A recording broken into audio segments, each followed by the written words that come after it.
They say death coming on, nigga. I can hear in the streets. It's just niggas I be dreaming, but I can't help it. You know I see it. 48 calls when you fucking waves. 48 laws on the brain. Man, it's nice, man. Yeah, he went in on that. Went in on that one, man. Absolutely. Thanks for tuning in to Section 8. Rocking with OG Strong and Butterball. Yeah, man. A lot of things going on in these streets, man, out in Atlanta. Atlanta and Houston. Little twisting going on there. I'm hearing little names. J Prince, nephew, cousin. Oh. It's all on the streams, man. Yeah. Check it out. Like, we trying to keep this thing clean cut. Absolutely. With Section 8. So I'm gonna sit here to my man so he can let y'all know how he feel about this situation. Absolutely. I mean, let me express this. Section 8 is the platform where we squash beef. You know, it's a lot of situations going on that be perpetuated.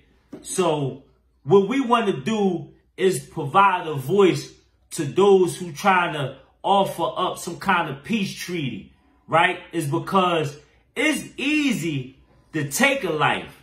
That's not impressing. What's impressing is somebody who could save a life through the squash of beef. That's power. You agree with that? Definitely do agree with that. That's what's impressive to me. If you can use your influence, your street influence, to stop a beef, to stop a killing, that says a lot about your power and your influence. So Section 8 is a platform that extends that level of treaty to the streets. So I wanted to express that. With that being said, we have a special guest today. Yeah, we got somebody coming through. We got somebody coming through. That's what's up. And they're very dear to me. Dear to me. Absolutely. Absolutely. In a major way. Without further ado, we just wanna give a little synopsis about this gentleman. Mm-hmm. Who is he? Actually, my nephew, man. Yeah. My nephew. Okay. My nephew. And he goes by the name of what? Yakee Bentley. Absolutely. You know what I mean? This is my childhood homie, and we have spent some time together. And when I say we have spent some time together, not just on the streets. So the story gets a little bit interested. Oh, we got a caller. You know? Well, let's check it out and see who it is. Yo. Section 8. Welcome to Section 8. Oh, they called right back. Hold on, we got him right Okay, here. We got a caller. Hold on. Section 8. Section 8. State your claim. What's up? Hey, we just was talking about you. Nephew, that's what's up. What's up? Where you at? Yeah, I'm on my way. I'm in the neighborhood, but I don't know the exact location. We get ready to send the location then. Send location. Okay, let's go. Absolutely. We sending the location now. Say less, I'm pulling up. Absolutely. You on his way, dog. That's what's up. Our guest coming through. The guest getting ready to show up, man. I'm excited, and I hope you are as excited as we are. You know, if you didn't know, this is whose music we was playing in the background. So this is really a guy that don't need no introduction, you know? Absolutely. You know what I mean?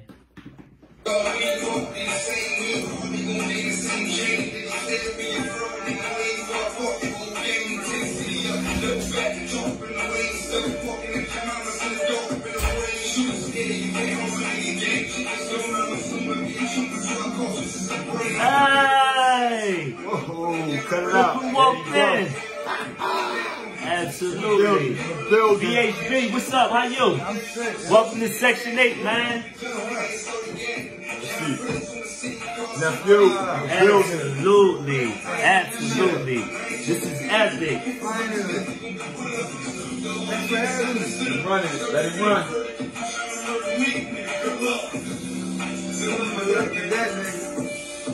Yeah. All right. You know, welcome to Section 8, man. That big Quest Nutrition is now better. Little blip, excuse us. This just show you this ain't scripted. When things like that happen, this let you know this is going on in real time. You know what I'm saying? Furthermore, what would you like the people to know you as? To address you as? You call me Big Homie, you call me Bing, or you can call me BHB. Okay, give a little bit of history on that. Why BHB, Big Homie Bing? Okay, well, like coming up, I went by the name Chino, and like people used to call me Chin Bing. So when I was locked up, man, I was in there for a minute, and like the Bing is actually the hole. Everybody think when they say the Bing, they mean like prison. No. Bing is actually the hole in prison. So I used to frequent back there, been back there for a lot of time, did a lot of things, and some old head was like, man, they call you what? Now your name is Bing, man. It's just Bing, man. Cause you like it back here, like you live it back here. Like Bing, you know? And, yeah. Like, and over the years, like, you know, I was into some things, man, and I was dubbed the Big Homie. Right. So that's how the name Big Homie Bing came about. Okay. You know, Okay. Big Homie Bing. Absolutely. You know, like I ain't just named myself that. Like, you know, I am the Big Homie. Okay. Okay. Where you from? What you represent? Oh man, I'm from 10th Street. You know, I'm from Tiffin Parish, man. Okay. Projects. Okay. Absolutely. They know it. Absolutely. I mean, you and Di, we know each other. We grew up together. You my childhood friend. You know, we ran the streets together. You know, who This is my nephew. This is my nephew, Yakee. Absolutely. I basically raised him as a young boy. You know what I mean? Absolutely. Let me say this, man. Right. We didn't see each other for a very long time. Right. You know, as we grew older, you've went on to experience life on your terms in other places, and so have I. Right. You agree with that? Absolutely. All right, which led us to meet up again, right? Fortunately, but unfortunately. Fortunately, but unfortunately. Yes. Was the term you just used. Do you care to elaborate so the people can understand what do you mean when you say fortunately, but unfortunately? I mean, fortunately, because I got to see my childhood friend again. I ain't seen him in decades. But unfortunately, because we met up in prison. Wow. I got to see him in prison. Like, it was fortunate to see you, you know, and spend time with you. But it was unfortunate where we got to do that at. Absolutely. And it was a unique situation. It's because prior to us reconnecting in prison, we haven't seen each other for over 20 years, about 20 years. Am I exaggerating that? No. All right. So we meet in prison, which happens to be Rockview State Penitentiary, right? I was on my way to the feds to serve a 144-month term, which is equivalent to 12 years, fed time. What sentence were you doing? At that time when we met, serving. At that time when we met, I was sentenced to serve life plus 10 to 20 years. Wow. They told me I'd never get out of prison again, ever. Wow. So what you're telling the audience is that your status sheet, right, which states your time, said that you were sentenced to serve your natural life in prison. Yes, on the status sheet it has a minimum and maximum sentence. Right, here's the minimum sentence and here's the maximum sentence for each charge. So, in my minimum sentence, it said no numbers, just letters, L-I-F-E. And my maximum sentence said no numbers, just letters, L-I-F-E. You understand what I'm saying? And then for the next charge, it was minimum sentence 10, maximum sentence 20 years. So I was supposed to serve life plus 10 to 20 years. I don't know how I was going to do that. But, all right. Wow. Wow. And what was the charge for? Murder. Okay. Firearms possession and conspiracy to commit murder. I'm really, grateful to have had a front seat to these circumstances. Unfortunately, explain to the Section 8 viewers, what was your mind state when you were not only sentenced to a life term, but doing the life term? Oh man, it was like, that shit was like unexplainable. Like my whole thing is, knowing your case, knowing what actually happened and knowing your case. I didn't feel as though they had enough evidence to convict. So it was a shock to me. I went through the process of trial and whatnot. Never spoke a word, by the way. Right, absolutely. But went through the whole process of trial. Me and my co-defendant, I had a co-defendant. He's now home as well. Wow. Shout out to Shabazz, aka Cali. Wow. Shout out to Shabazz, Cali. Love you, boy. So they had a stand in there, man, and they said guilty. And I said, damn, it was like, the life left from my body. I was just like cold, standing there. And I went back down into the bullpen afterwards. Wow. And I put my head in my lap. The bullpen, the courthouse, I put my head in my lap, and I couldn't lift it. It was too heavy. When I went to get up, I couldn't lift it. And I went back to my cell, and I said, let me go ahead and take a quick nap. And I slept all day. Wow. Like, it was just like I didn't know how to feel. Wow. And then going upstate, by the time, let me run back. Then I got sentenced to life, but by that time I adjusted.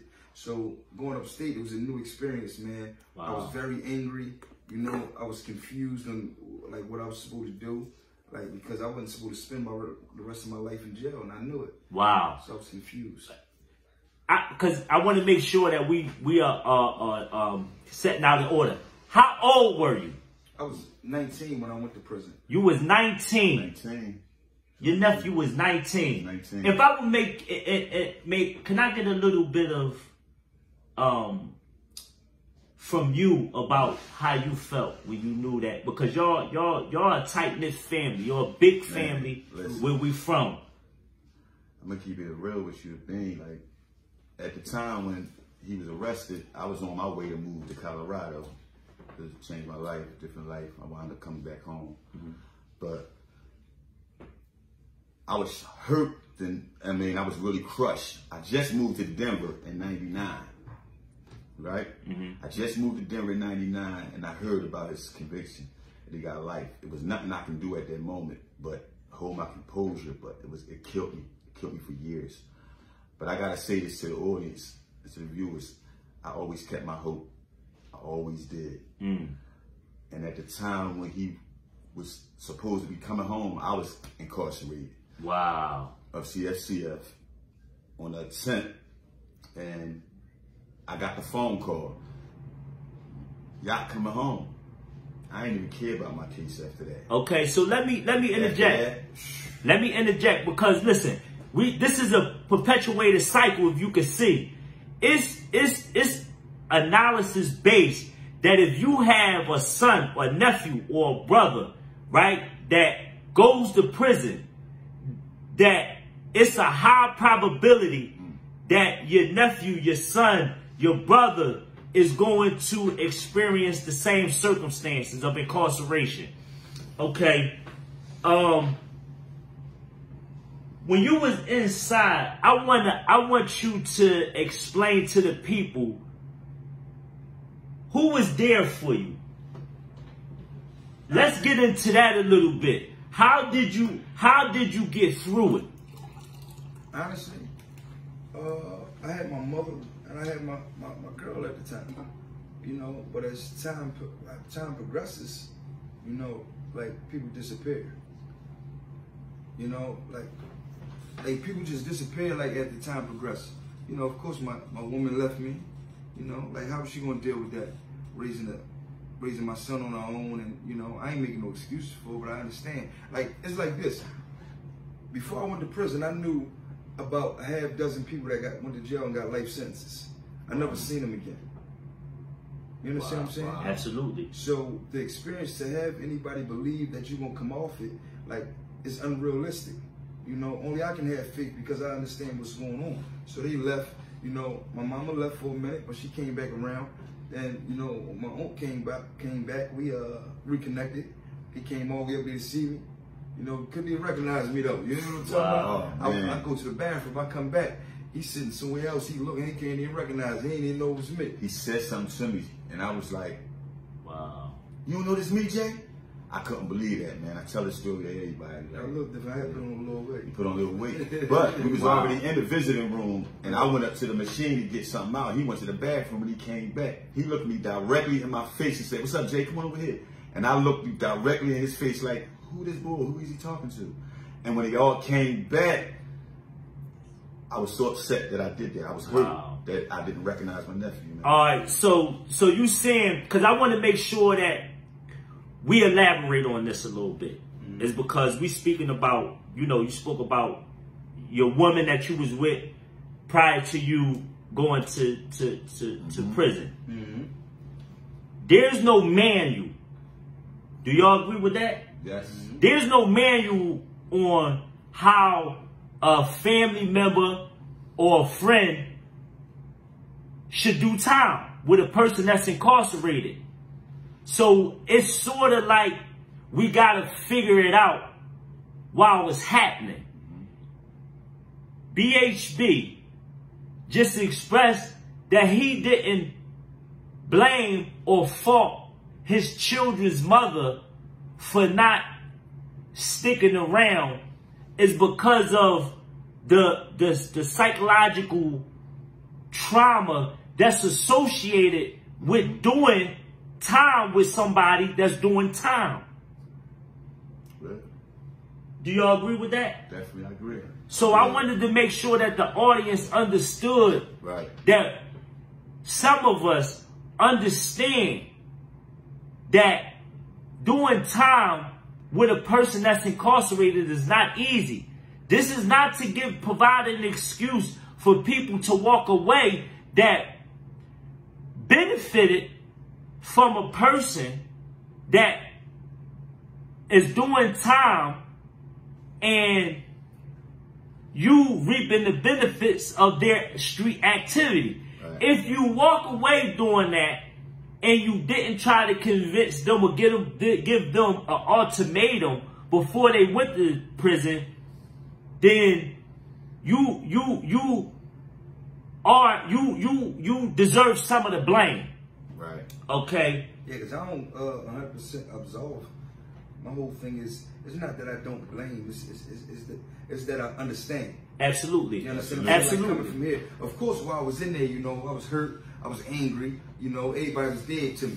But when all that pressure comes up off you, it's like, I understand. Okay. You know, like sometimes it's like, what do you do?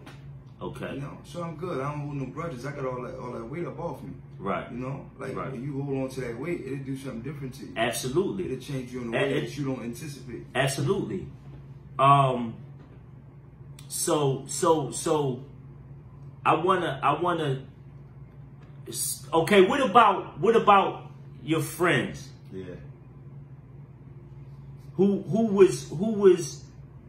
Who stuck by you in that realm? See, this is the thing. I didn't have any friends, and I knew that.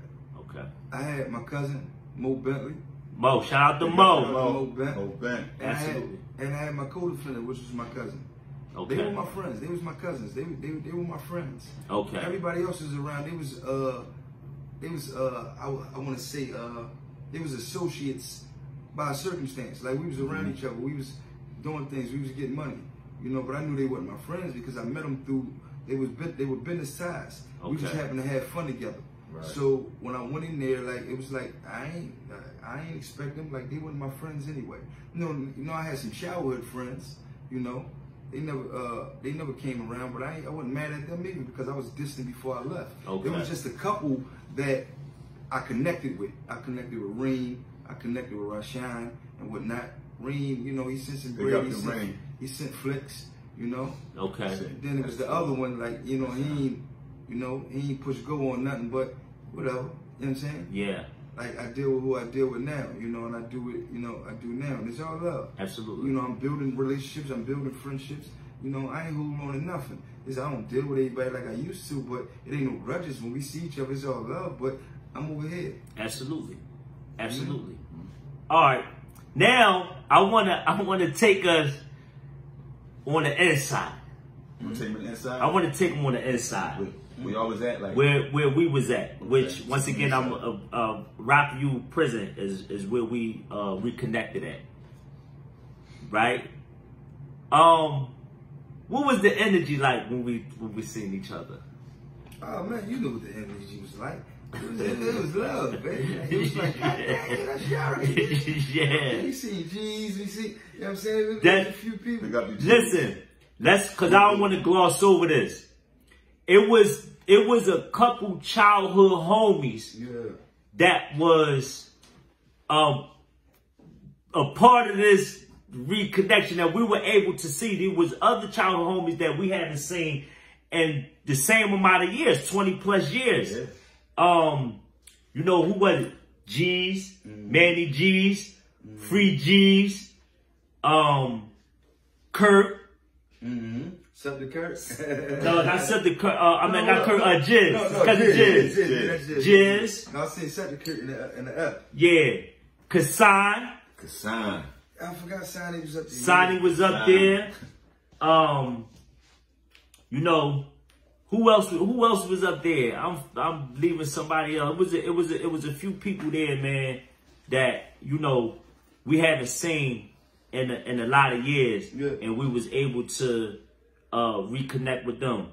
Now, what were some of the activities that you were doing while you was there? Just to give a people the understanding of today, what we got going on. The activities that I was into, like law library. I was in that law library. Absolutely. You know, fighting for my freedom. Like when people thought it wasn't no hope, I was in there fighting. And I was lifting weights, you know, I was working out. You know, I played a little basketball. Everybody ain't play ball. I mean, you can't want like mine. Yeah. We was doing it. Yeah, we was giving that work up. And we was building. Yeah. You know, we used to sit in the yards, man, and we used to build, man. You know, we had good times. We had, you know, jailhouse wine and all that. Yeah. Tree, you know. Absolutely. You ain't do none of that, but you know, see, while we was there, like, we had parties and all that and that drink, like, amongst each other. We built, man. Absolutely. And we made the best of our situation. We didn't let the time consume us. Absolutely. And, you know, crush our spirits. We still fought. Like, we'd be up, we'd be in the yard, we'd play ball, we'd be laughing and joking, we'd be fucking with the music, or we'd be partying, and the next morning, we'd get up, he'd be out there getting to it on that track, where I be doing. We salute, I got my food in my hand, I'm going to that law library. Absolutely. I don't know what I did last night. I got to regain this freedom, though. Right. Absolutely. You know, because so if I don't, I'm going to die in here. Absolutely. Say that again? If I didn't fight to regain my freedom, I knew I was going to die in there. So that was the motivation? Yes. I'm a witness to that. How I remember it is, you know, I pull up on you. We do the initial, you know, shake hand, a hug. And you was like, yo, I'm still doing music. Oh, yeah. Come listen to this. Yeah. Okay. And that was amazing to me. Yeah. It's because I knew your circumstances. you didn't give the aura off of a person who was doing a life sentence. No. When you invited me to your cell, your living quarters, what did you have sitting on your desk? Motherfucking keyboard. A keyboard. The keyboard had the beats in there. Had the beats going. And I used to just sit in there, right? Like, I used to just sit in there and I would watch TV. You know, every day. Like, I would watch TV. You know they had the shows on. Absolutely. You want to catch them. You in prison. Right. Ain't nothing else to do. You want to catch them. But around like 10:30, 11 o'clock, everything go off. Absolutely. When they ain't no nothing on TV, what I used to do, I used to put them earphones on, turn that keyboard on, listen to them beats. Or when we got tablets, listen to them beats. And I used to write, and I used to write till my eyes burnt and got heavy. And I used to compile songs, man. My whole thing was this. I sold drugs when I was in the streets. You know, like, I played with guns. I hurt people. I did a lot of things. They gave me a life sentence for everything that I've done. It wasn't just the first degree murder. It was for everything, you know? And I was like, if I get back, what am I going to do? The reason I sold drugs because I wanted to get rich. You understand what I'm talking about? So I'm like, I got to change my life. What do I love to do? I loved music even before I started writing. Absolutely. You know, I used to, you know, be running with Ram Squad when they did the music things and whatnot, man. And I wanted to be a part of that. Right. I loved music, like, from when I was a kid, man. I used to have a Walkman on. I used to go on walks, man, and just listen to music. And rhymes used to always come to me. So I would write every day, and I say, this is what I love to do. This is my passion. I love music. Absolutely. So, and I want to get rich. So what I love can bring me what I want. I don't have to chase something else. But in order to do that, I got to gain my freedom. So I fought harder, and I fought harder for my freedom. But I continue to perfect my craft with the music. Absolutely. I wasn't going to die in there. Now that I'm out, I got to do something with it. Right. Poor figures making rich decisions, street hustlers converting into businessmen. That's right. Let me say this, because I don't want to gloss over this. I got to give you your flowers. Because that's what Section 8 is about. Section 8 represents for all the urban neighborhoods across the globe. Right. Yep. Our story matches the stories of others in these ghettos, hoods, and projects. When I ran across BHB, Big Homie Bang, he gave me a full body of work. And I'm saying he gave me a whole album. Is what I'm telling you. And the reason why this is important is because we sitting on large sentences, man. And we still had that swag. We still had life in us. Where you have people that'll be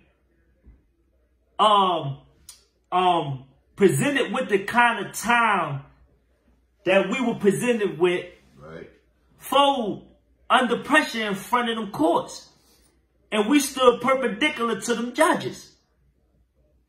But so to fast forward, to let y'all know we saying that, we didn't just start trying to rap when we came out of prison. This is a part of our pedigree. And we put the necessary work in. We did time. And now we converting ourselves from street hustlers to entrepreneurs. So we stand. Talk about it. Talk about it. You feel what I'm saying? So I want to speak to that.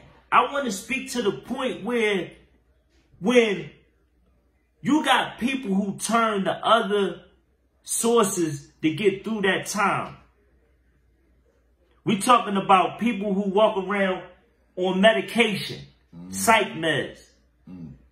People who turn to promiscuous behaviors.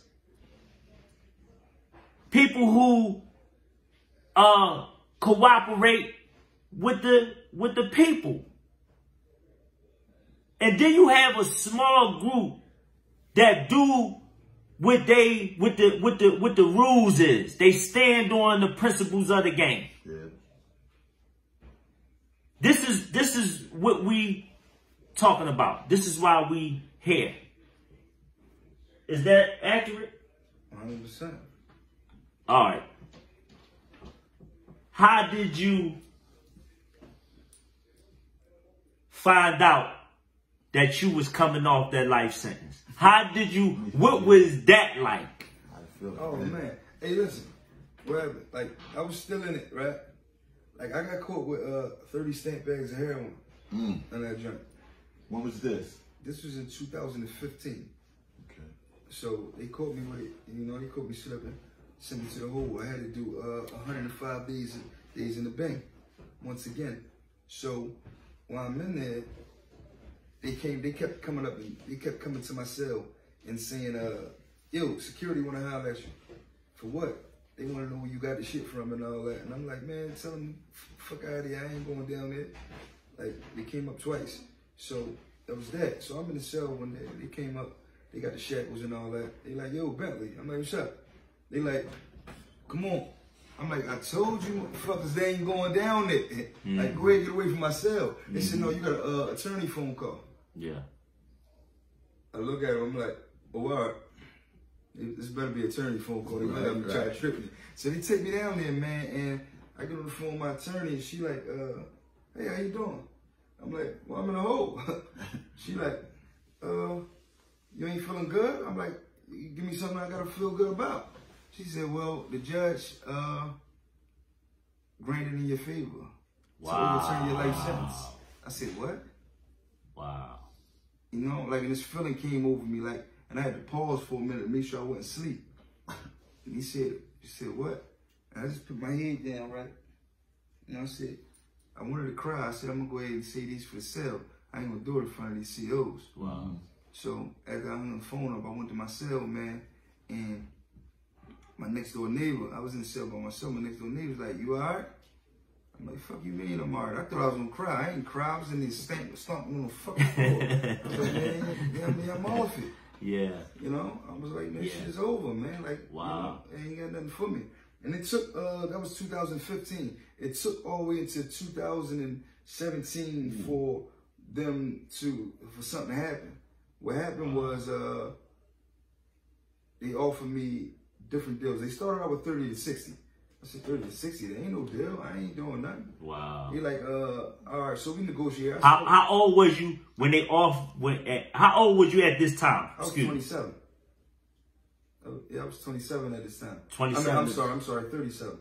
37. Yeah. So how much time do you have in from you being incarcerated from the age of 19? Yeah. When this happened, you were 37 years old. Yeah, so I had about 17, 18 years in. Hold on. Interpretate them numbers for the people. Let the people know how long that is. Because if I don't know how to do math, I need to know. He said from 19 and now he's 37. How many years is that? I had around like, I want to say 17, 18 years in at the time. Continue. Yeah, so they we started negotiating. I started at 10 to 20. They started at 30 to 60. We met in the middle at 16 to 34. They decided to offer me to drop it down to third degree. Okay. Third degree murder. What was that response? What was your response to them then? I had it was 16 to 34. The deal was. That's what it is. I had 17 years in. And I'm like, I got 17 years in. They said you just had to see the parole board and you can go ahead and go out. So one would say like 17 to 34, they give you like 12 more years on parole. Like, why would you want to do that? I said, it's better than spending the rest of my life in jail. That's right. Wow. You understand what I'm talking about? Wow. Like, I ain't going back. How long did it take? It took 3 years. I seen the parole board 3 times. They kept giving me hits because of my past history. I got stabbings on my jacket. I got the dope case on my jacket. You know, and I had a lot of contraband. I was in and out of the bank. That's why they call me bank. Yeah. But because when you're doing time, especially at some point, right? You begin to accept what has happened. Yeah. And you gotta live. No, it wasn't really accepting what happened because let me tell you this. Not on terms of giving up the fight, but to know this I gotta live. Yeah. Right. Let me tell you this. Once I got upstate, right? Okay. I no longer believed that I was gonna spend the rest of my life in prison. Absolutely. I believe in the speaking things into existence. But I also know that you can try to speak whatever into existence, but you won't make it happen without putting the work in. Exactly. The right preparation and work behind it. So I continued to work, and I believed in my head and in my heart that I wasn't never going to spend the rest of my life in prison. It was just only a matter of time. So this is why I continue to do music. This is why I continue to, you know, live. But at the same time, like you said, we had to live inside of that joint. Right. You know, you have individuals that'll try you. You know, I'm a light-skinned nigga. They think so they think I'm soft. You know, they try me. I stick the blade in them. I wasn't playing. But you kind of, hold on, let me say this too, because I forgot to mention this. Nigga, when I saw you, I'm used to you being bony. And we was almost, you had me by a few inches. Nigga, when I see you in my mind, I said, God damn, this nigga is huge. Like, the nigga got 1 million tattoos on this. We was getting tattoos up there too. Yeah, but when I seen you, I said, God damn. I had heard though, before I had seen you, I had heard that you had grew a great deal. But to see it, G's too was another one. He grew because he was the smallest one of our squad. And the project running around, and when I seen him, the nigga was so huge, taller than me. It's like I was the only one that ain't grow. You understand what I'm saying? But I want to make sure that we, you know, don't commit blasphemy. Do you believe in God? Yes. All right. I don't have religion. But I believe in God. Okay. Was God a part of your strength that allowed you to believe that you will return Absolutely. to the streets? Okay. You know, I talk to God like I talk to anybody else. Absolutely. You know, he gave me a voice so I could talk to him. Absolutely. You know, he didn't give me a voice for me to try a different, I ain't gonna go into that, but he gave me a voice to talk to him the way I talk. Absolutely. You know, so I talked to him in that way. You know, I asked him for strength when I felt weak, because even though I never felt as though I was going to spend the rest of my life in prison, there was times that I felt like, God damn, is this it? You know, you get weak. You know, we human beings. Like, so we get weak. They just didn't last, those times didn't last long. You know, I got it together. I went out there and I worked out, you know, and I got my mind right. But, and sitting in there, man, I spoke it into existence. So when I overturned it, you know, of course I thanked God, but at the same time, like, I was like, I told you. Okay. How did that feel? How did that feel to be able to show up? Because it'd be a sense of, you know, family members and friends giving up on you. Because people, I mean, let's be honest. Hearing that, with being ignorant to the law and the system, that put in my mind like, man, he done. He never gonna see the streets again. So people move on with their life. So for you to be able to, I'm gonna go ahead and say it. It's revengeful. Like I'm to be released. You understand what I'm saying? Listen, I still feel good now when I run into people, when I slide over people, even people that was in prison with me. When they see me, like in different prisons, when they see me, they say, "What the?" So for the people I grew up with and the people I communicated with in the beginning of my prison sentence and you know throughout, I always used to tell them, "Yeah, I'm gonna come off of this joint. I ain't staying here forever. I'm gonna be out." And they used to go, "Yeah, I know, man. That's what's up." But I know they ain't believe in me. And that was fine. I didn't have an issue with that. It was just that, like, you know, so when I see him now, you know, I said, that's all what I say. They say, "Dang, you did that shit." I go, "I told you." Wow. To go back to our conversations on the phone, when we used to talk, we used to call, and we used to have phone calls, you used to spit the bars to me. And we used to talk like you was coming home. I never gave that feeling like you wasn't coming home. I never did. Wow. And I tell you this now, and I'm telling y'all this. I never gave up hope on my nephew because he did. Wow. So hold on, let me interpretate this because I want to make sure that I'm catching this right. Mm-hmm. His energy gave you hope that he will return. Because what you used to say to me, Wow. like on a regular conversation, what you used to say to me, Excuse me. okay? What you used to say to me on a regular conversation, like when we used to bust it up, he used to say to me, like before we hang up or whatever, well, how the conversations go? Bring it back to us. I used to be like, yeah, when I come home. Say it again. Wow. Let them hear that. You should say what? I used to say, yeah, when I come home, we gonna do this. And what I used to say. Yeah, I know, nephew. I can't wait. Wow. Cause let me speak to this too. Cause when I know that you in the jail, when I get word, there's even though I'm facing a large amount of time, right? But ain't nothing like them letters, right?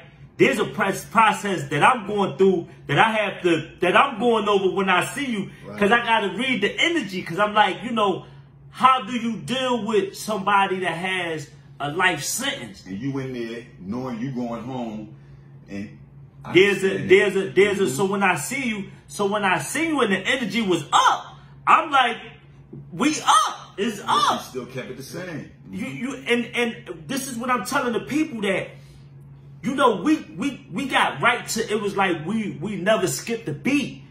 So to be here today and to be doing music, you know, to have our freedom, man. To have our freedom feels good is because rested in music. there's no promise that you won't come home doing these, because the government don't mean for you to set it out for you to come home alive, man. Right. So they want us defeated when they give us these large sentences like that. They want us to go up there and to play cards and to play chess. I'm gonna elaborate. Like, yeah, they want you to go up there and lose focuses. They want you to go up there and lose hope. But let me tell you this: it's individuals, man, that say and they say things that like, yeah, when I went up there, I ain't play cards, I ain't play games. This and the third, or they tell you when you go up there, don't play cards, don't play games. Man, I did it all. But man, you I played need that cards, for I played chess, I played games, I played basketball, I played every sport that was available to me in that joint. I laughed, I joked, I got high, like I drunk, I did everything that they say you shouldn't do. But you know what else I did? I woke up in that morning, I went to that law library. There you go. That's what I think when they say that, they mean don't consume your time with it to the point where it distract you from the fight. Exactly. And that's what I didn't do. You can do whatever you want. That's like, especially in this world. You can do whatever you want out here, as long as you stay focused on what your goals are, what your plans are, and you know what's destined for you. Let me tell you a quick story, right? There was a time I was at a low point, and I moved in a cell with an individual that I was all right with. He was at work at the time. And I was cleaning, you understand? So I'm cleaning my area and I'm cleaning my space, you know? And the cell was already clean, but I'm cleaning my space, you know? And it was a piece of paper, I swear to God, it was a piece of paper that came down, looked like a fortune cookie piece of paper, you know? And it was something that was taped on there. And I held it, I'm like, okay, it just fell. It fell out the air, it was just coming down like a feather. I picked it up and I set it on the side, on the desk, for my son to come in. I'm like, yeah. Let the people see the eyes while you telling this story, if you don't mind. I said, I'm like, yo, this fell down. This yours? I don't know where it came from. He was like, no, I ain't never seen this. I'm like, oh, it's probably from your last cellie. He said, man, I ain't had a cellie in like 8 months. Wow. And I cleaned my cell.